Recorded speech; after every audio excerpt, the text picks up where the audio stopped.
शुभकामनाएं। प्रांगण में उपस्थित मुख्य अतिथि महोदय, विशिष्ट अतिथि, युवा शक्ति, मातृशक्ति, बुजुर्गों एवं मेरे आदिवासी भाई बहनों को मेरा प्रणाम। किसी भी समाज का अतीत अति महत्वपूर्ण होता है। आदिवासी समाज की बात करें तो हमारा अतीत अति गौरवपूर्ण रहा है। जंगलों, नदियों, पर्वतों की आराधना करने वाले हम हमेशा से ही प्रकृति पूजक रहे हैं, जिसका उदाहरण आज भी हम देख सकते हैं। हमारे समाज में शादियों में पीपल, खेजड़ी, जेंजुआ जैसे वृक्षों की पूजा की जाती है और आदिवासी समाज से ही भारतीय सभ्यता और संस्कृति की पहचान होती है। आदिवासी समाज का एक शिक्षित युवा होने के नाते आपसे एक दो बात जरूर कहूंगी कि आजकल शिक्षित होना बहुत जरूरी हो चुका है।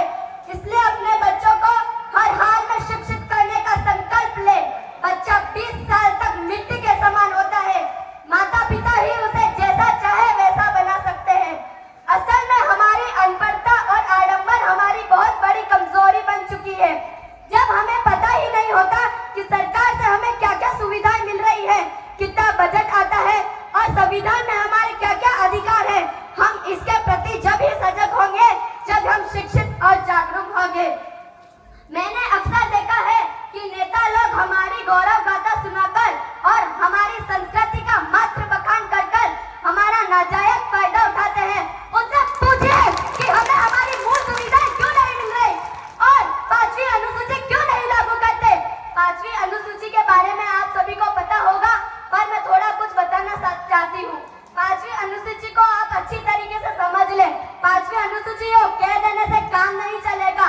इसके अंदर का जो प्रावधान है, यहाँ का जो स्वशासन है, यानी right to self governor and right to ownership, यानी आदिवासियों का राज और मालिकाना अधिकार, यानी राइट टू ओनरशिप। आज जमीन के मालिक है क्या?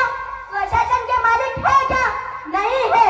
मालिक है ऐसा संविधान में लिखा है, पर जो मालिक है वो आंगन में बैठा है और जो बाहर से लोग आ रहे हैं वो घर के अंदर कब्जा करके बैठे हैं।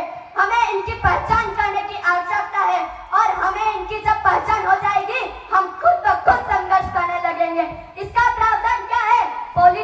पॉलिटिकल नहीं होगा। आजकल यहाँ पर तरह तरह की राजनीतिक पार्टियां हैं। इन राजनीतिक पार्टियों का यहाँ पर कोई मतलब नहीं है। ट्राइबलों का जहाँ स्वशासन होता है वहाँ का क्या होता है?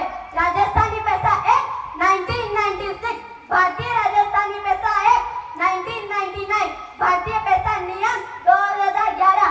कानून ये कहता है कि हर गांव में ग्राम सभा गठित करो और उस ग्राम सभा के अंदर कोई भी पार्टी और सारे गांव के लोग मिल करके अपने मुखिया का चुनाव करेंगे। पर इन पार्टियों के लोगों ने हमें बांट दिया है। आदिवासी है पर कांग्रेस बन के खड़ा है, आदिवासी है पर बीजेपी बन के खड़ा है, आदिवासी है पर बीजेपी बन के खड़ा है, आदिवासी है पर कम्युनिस्ट बन के खड़ा है। तालियों में कमी नहीं आई थी। कहाँ है आदिवासी? कहीं दिखता है क्या? हमारी तो पहचान एक हो गई है। फिर आदिवासियों की अनुसूची 5 कैसे लागू होगी? ग्राम सभा के अंदर जो कांग्रेस समर्थित है वो भी आएंगे, बीजेपी समर्थक है वो भी आएंगे, बीजेपी समर्थक है वो भी आएंगे और इन सारों को मिल करके एक ग्राम सभा गठित होगी और उस ग्राम सभा के अंदर 20 लोग नॉमिनेट होंगे और ग्राम सभा के जो डिसीजन है ये 20 लोग करेंगे। पर चल